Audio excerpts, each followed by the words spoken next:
Bismillahirrahmanirrahim. Assalamu alaikum. My name is Hassan, and today we are going to turn off the setting for reuse of content for all TikTok videos.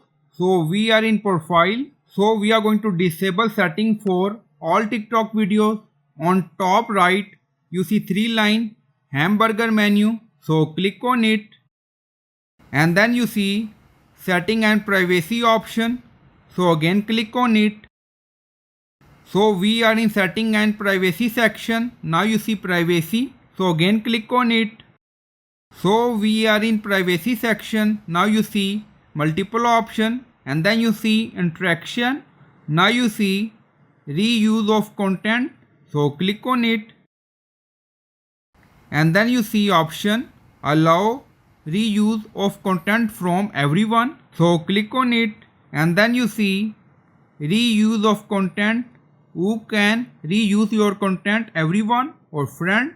So you can select option according to requirement. So I hope you like this video. Please like, comment, share, subscribe. Thank you for watching.